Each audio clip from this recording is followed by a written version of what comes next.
Hello everyone, welcome to back my channel. I hope everyone is having a wonderful day. Before starting the video, please go ahead and hit the subscribe button and give this video a thumbs up. General Hospital spoilers for May 5 to 9, 2025. See Willow Tate Caitlin McMullen as Furious and Portia Robinson Brooke Kerr is celebrating. Wednesday, April 30th, Laura Spencer Collins Jeannie Francis is brainstorming with Curtis Ashford Donald Turner. And of course, he is so happy to report to Mayor Laura Jeannie Francis that Drew Kane Quartermain Cameron Matheson humiliated himself at the Savoy the night before. And he thinks that Curtis has done their job for them and could kill his and Ezra's big plan to steal Sonny Corinthos, Maurice Bernard, S. Piers and make Laura look bad. Plus, Portia tells Nina Reeves, Cynthia Watrous that the ketamine hooker plan was genius and it went better than expected. Despite Portia's joy, Nina is feeling a little bad. This is big news that Drew's flagrant bad boy antics happened in public and it is going to humiliate Willow. And of course, that's Nina's primary concern. Speaking of her daughter, Willow's back from Germany on Wednesday and finds Drew passed out in an odd spot. Maybe the back porch. Looks like it's somewhere bizarre. Definitely not their bedroom. And I wonder if at that point she's already seen the video and whether Lulu Spencer, Alexa Havins Bruning, has published her story, but it's not going to be a good look. Bad optics for Congressman Cutthroat there. Trina Robinson, Tayyana Ali, tries to talk Kai Jens Austin Astrup out of having this risky surgery at the last minute and he is completely stunned by her and doesn't look too happy. Lulu asks for an interview. Looks like it may be with Alexis Davis, Nancy Lee Grant, who winds up venting to her, but are Lulu and Alexis talking about Sam McCall's Kelly Monaco adoption or Drew's antics, since Lulu was right there to see it all go down? Plus, Carly Corinthos Spencer, Laura Wright tells Jason Morgan, Steve Burton just how close Sonny came to being killed in Los Angeles and that bricked Stephen A. Smith barely saved his life. And if not for him, Sonny would be dead.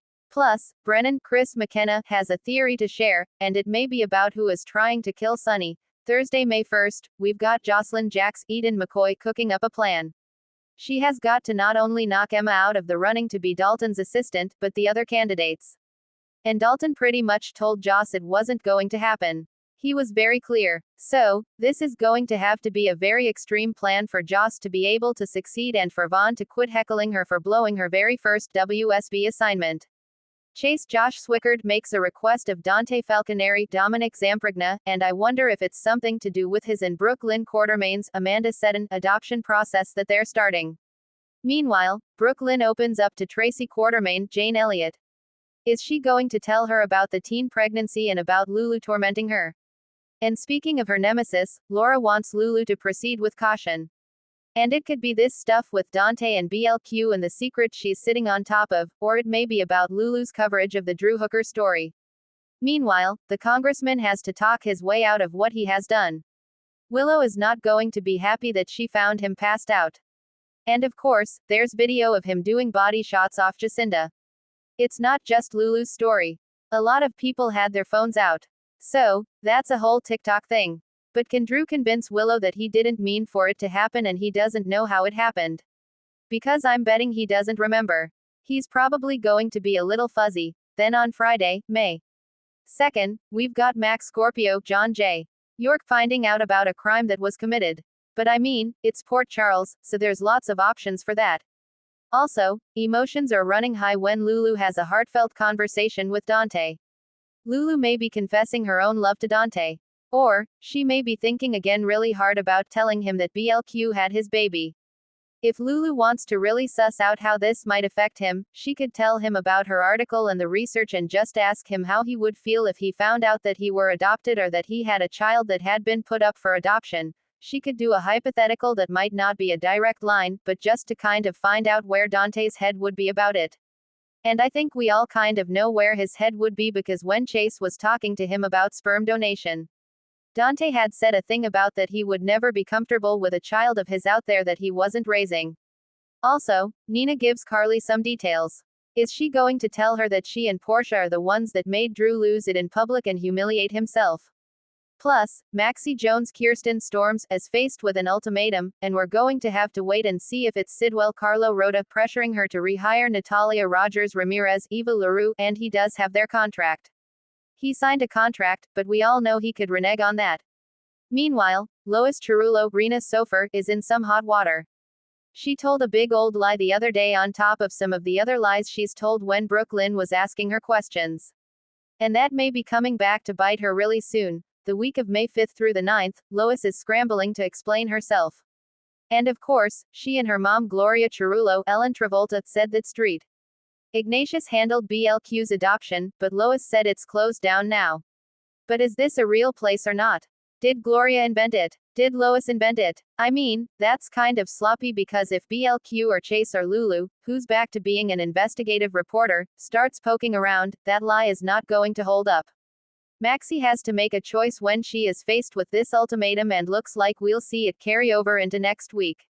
Meanwhile, Drew is facing the aftermath of this scandal that is very much public now. Video like that doesn't go away. And the question is, of course, did Nina get Jacinda the hooker out of town fast enough before Drew goes looking for her with questions about how that even happened? And of course, Willow, I have no doubt, will believe whatever Drew says despite how bad it looks. That's the level of faith she has in him. And so, while Drew may be able to convince Willow to stick by his side, will the citizens of Port Charles do the same, or will they turn on Drew? Plus, Carly's petrified that whoever is after Sonny won't stop. Maybe Brennan can get a lead if the WSB is able to ID the body of the dead nurse assassin that tried to take out Sonny. Look for more intrigue where Professor Dalton is concerned and whether Emma has ulterior motives that are sneaky, but maybe not as dark as Jocelyn's are. And I just want to say real quick how wonderful it was to see Max Gale back as Mike Corbin this week when Sonny was under anesthesia. I used to watch Barney Miller reruns on TV Land back in the early 2000s with my mom, and I had the biggest crush on Max Gale as Wojo Wojciechowicz. He was my favorite character. The first full week of May sweeps kicks off with explosive secrets, unexpected reunions, and tempers boiling over in Port Charles. General Hospital promises a whirlwind of emotions as Willow uncovers the truth, Portia finds something to celebrate finally, and several major players inch closer to the edge of disaster. Willow confronts Nina, and she's had enough. Willow Corinthos has long been known for her gentle nature and deep well of forgiveness, but the week of May 5 to 9 could mark a turning point. When she accidentally overhears a tense conversation between Nina and Ava, the floodgates open. The secret: Nina's behind the scenes meddling in the SEC case against Carly and Drew, and she's never fully paid for it.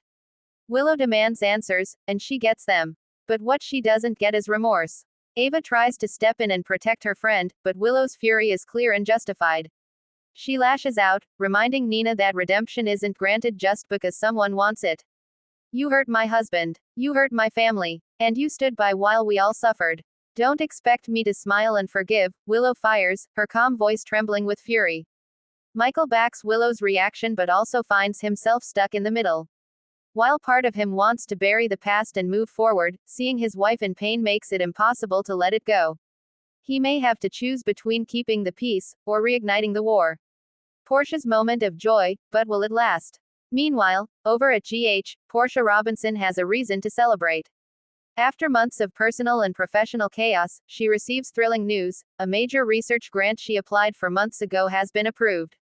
Not only does this open new doors for her medical career, but it gives her a rare moment to feel proud and independent, something she's desperately needed. Curtis wants to celebrate with her, but the tension between them still lingers. Though they've made progress, Portia hasn't forgotten the emotional distance Curtis showed during his recovery. She tries to put it aside for one night, but a well-meaning toast turns into a truth bomb when Trina shows up unexpectedly and catches the tail end of a conversation about her paternity, again. Will Portia's joy be overshadowed by more family drama? Jason and Anna investigate, Valentine slips up. Jason Morgan continues his silent hunt for the truth, working closely, and quietly, with Anna Devane. Their focus is squarely on Valentine Cassadine, whose connections to Pikeman grow more undeniable by the day. This week, Valentine lets something slip during a tense exchange with Sonny Corinthos, and Jason takes note. Anna pushes Jason to move quickly, but Jason knows rushing in too fast could expose their entire strategy. Besides, his mind is partially elsewhere, Sam. Despite everything, he can't shake the growing concern that their children may be pulled into danger if Pikeman retaliates. Expect at least one surprising lead to surface this week, and it may come from an unlikely source, Dex Heller.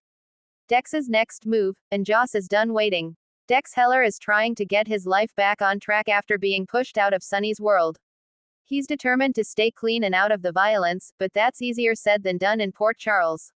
When Jason approaches him with a proposition, Dex has a difficult decision to make: help take down Valentine and Pikeman from the inside, or stay out and risk everything falling apart without him.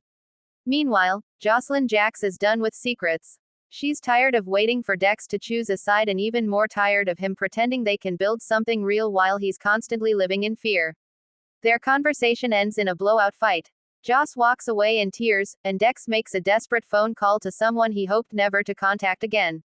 Could it be Brick? Or someone worse? Brooklyn faces the music, and Chase takes a stand. Brooklyn Quartermain is riding high from her wedding and her recent musical success, but her past isn't quite finished with her. This week, a disgruntled former contact from the music industry returns to shake things up, and not in a good way. When a scandalous accusation threatens to go public, Brooklyn scrambles to contain the damage. Chase, however, isn't interested in keeping secrets. He encourages Brooklyn to come clean before things spiral, but will she listen? Their honeymoon phase may be short-lived if Brooklyn can't break the cycle of cover-ups. Spencer sighting. Trina gets a mysterious message. Trina Robinson is still grieving Spencer's presumed death but trying to move on. Portia encourages her to apply for a new art internship overseas, hoping the change of scenery will help her heal. But Trina hesitates, especially when she receives a mysterious, unsigned postcard with only 2 words on it: "I'm sorry." Could this be from Spencer? Is someone playing a cruel trick? Or is there a deeper mystery unfolding? Trina turns to Joss and Cameron for support as she debates whether to investigate or let go for good. Other highlights. Liz and Finn navigate a sudden shift in their dynamic when a patient from Liz's past shows up at GH. Carly and Drew argue over Nina again, and Carly makes a risky move to protect Michael's reputation. Dante and Sam grow closer, but Jason's return continues to loom over their happiness. Esme resurfaces in a shocking twist, and she's not alone. Coming up later in May, the truth about Valentine and Pikeman comes to light. A major character goes missing. One couple takes a dramatic turn, and it might end in heartbreak. Sweeps continue with a secret wedding, a long-awaited reunion, and a betrayal that rocks the Quartermains. Thanks for watching this video and please subscribe our GH News 24 YouTube channel for more update news.